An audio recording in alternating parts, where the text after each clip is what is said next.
Hey guys, welcome back to Dylan's Little Hobbies, and today we are talking about my thoughts on Avatar: The Last Airbender. So, Avatar: The Last Airbender. Why am I doing this video when there's a million other videos I could be doing? I wonder why. That's right. Avatar: The Last Airbender is going to be having a live-action TV show on Netflix, and I'm going to discuss my thoughts on that as well as the show itself. So, I actually did grow up on the show. I used to watch it when I was a little kid. I think I was maybe 10 years old, around the perfect age to really start watching the show. But it's really an interesting show. A kid could watch this show and really just enjoy the funny characters, the beautiful colors. It's really bright and colorful, and when it's dark, it's dark. When it's light and shiny, it's light and shiny. It's a perfect kid show in terms of that. And really, that's why many kids start watching it, is because, well, it's a nice, shiny, little show. But when it comes to story, and this is really interesting when it comes to this show, like, before this show, I don't think there was a lot of quote-unquote kid shows with a quote-unquote full story beginning, middle, and end.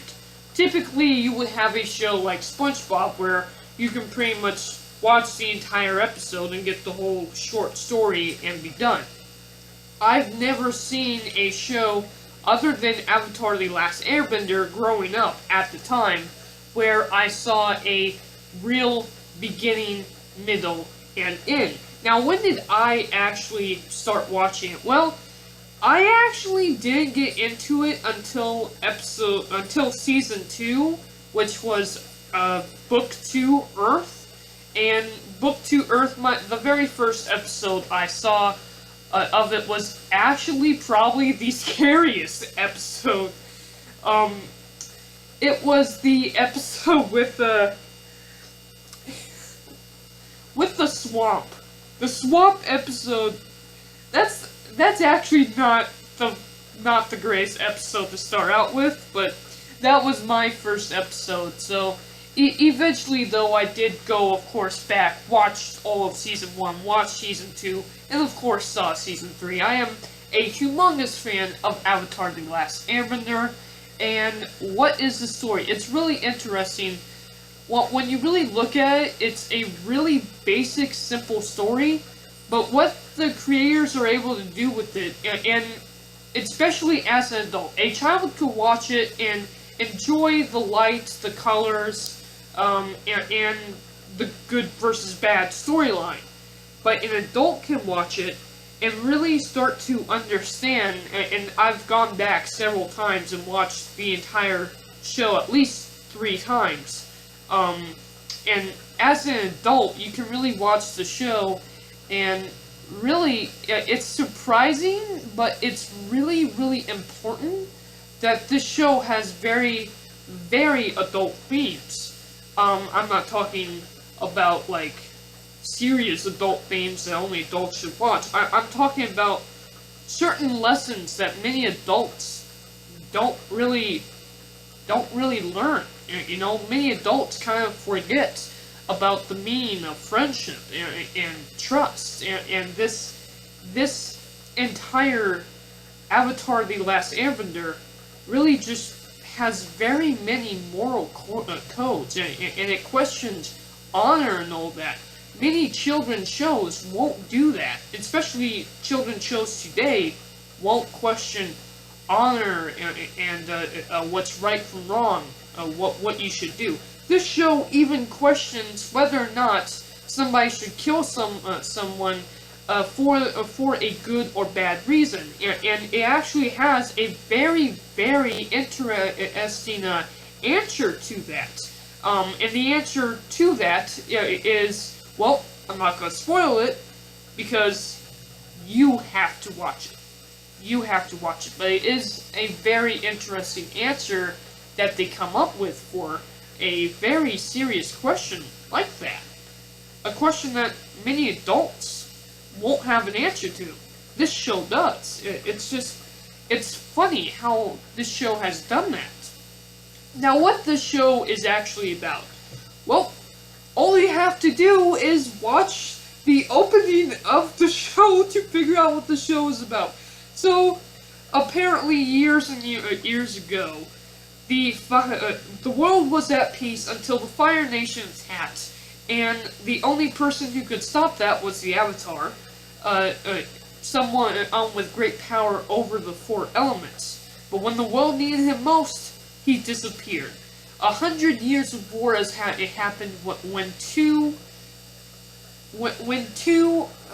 kids, Katara, a young girl, and her brother, find the last airbender, literally the last airbender, the Avatar, the last airbender, that's right, pretty much the title of the video. And it is his job to not only learn and master the other four elements, but more importantly, to master the four elements and bring balance to... I almost want to say galaxy because I'm a Star Wars fan. Bring balance to the world again by defeating the evil Fire Lord. But there's an interesting question that actually does come up in the show. Just because the Fire Lord is evil, does that mean that all of the Fire Nation is evil? And it's just interesting how adult themes like that really come into play in such a childish show. I mean, I'm not saying that that's bad. I mean, it's a kid's show, for God's sakes. Of course it's gonna be childish, but you just don't expect the adult themes in the show. And it's really one of my favorite things. Now, my personal favorite character would, of course, be Zuko. And that's another interesting thing. So, Zuko, you might think, is just a typical villain when you first see him. You know? And when you first watch the episode, that's kind of what you get. But the way they dive deep into the character of Zuko, really giving him not only a backstory, but a moral code is just something very interesting. And what's really interesting is he ends up really not being the big villain. And then, of course, you have his sister in Season 2, Azula. And there's the whole question of what happened to Azula. Why is Azula so much evil, so much more evil than Zuko? And how she kind of plays into all this. It's just really, really interesting, and it's the whole thing of, well, the reason why she is the way she is because she never really got loved by her mother. It's just, that's a very kind of adult theme that you don't expect in a kid's show, and yet it's brought up. It's very fun, it's very goofy at times, but, and when you're just a kid watching it, you'll pick up on those themes, and it's very easy to pick up on those themes. But it's not too scary for kids, but it is just serious enough for adults. It's probably the absolute perfect show there is, and it has very much of an anime feel to it. It has a really, really good amount of fight scenes, but they're not like out of this world crazy. I mean, well, a few of them are. A few of the powers are really, really cool and out of this world and crazy, but the point is, this is really a fantastic show that so many people, including myself, grew up on and absolutely love. And even for adults that never watched the show and go back watching the show and really get to see how this show is, it's just incredible. It's incredible how so many people actually, in the time that it has been off screen, has become fans of the show. And it's honestly a fantastic show. Now, that brings up the question of the live-action movie. live action movie looks fantastic. But the live action movie destroys everything that this show does. Every single lesson that this show teaches,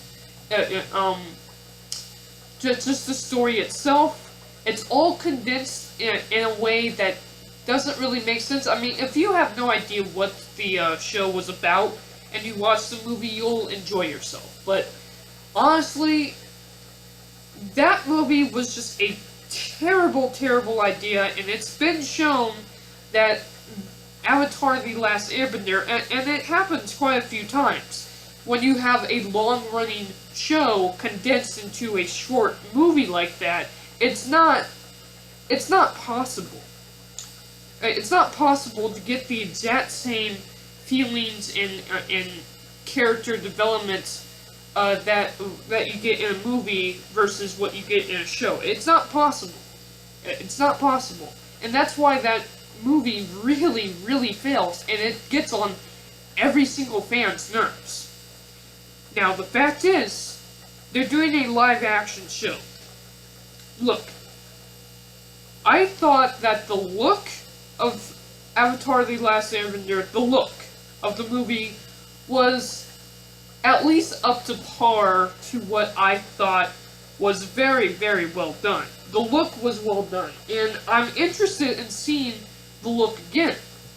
But the thing is, it's the story that's really important. It's really the story that makes Avatar The Last Airbender such a fantastic and beloved show.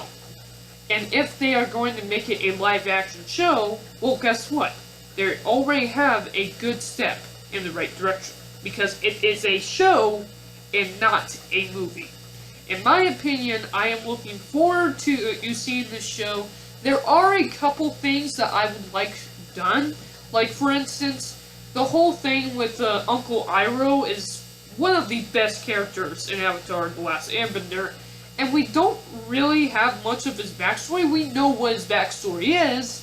If you watch the show, you'll get to know what the backstory is. You'll get to know who Iroh is. But honestly, I feel like if they're going to do anything with the live-action show different, I would honestly like them to dive more into certain characters that we just don't have much information about. Like, for instance, Azula. We honestly don't have much for Azula. We honestly don't have much for her dad either. And let me just say this. I'm not going to spoil it, but everyone, and I mean everyone who watches the show, fears the Fire Lord. And you know what's even scarier? Is when he ends up being just a regular guy. You think the Fire Lord is going to be this big, mean, evil, muscly, scarred up face, right? And he ends up being just a normal person. It just makes him even more creepy. So I hope whatever they do in the show, for the live-action show, they go the same route. Don't show the Fire Lord until the very end. Because the Fire Lord is the main villain, and he's the scariest guy you'll ever meet. Also, Mark Hamill plays the Fire Lord. I kinda hope that perhaps they get his voice back to do the Fire Lord. They might be able to do that. He's still around. He might be able to do it.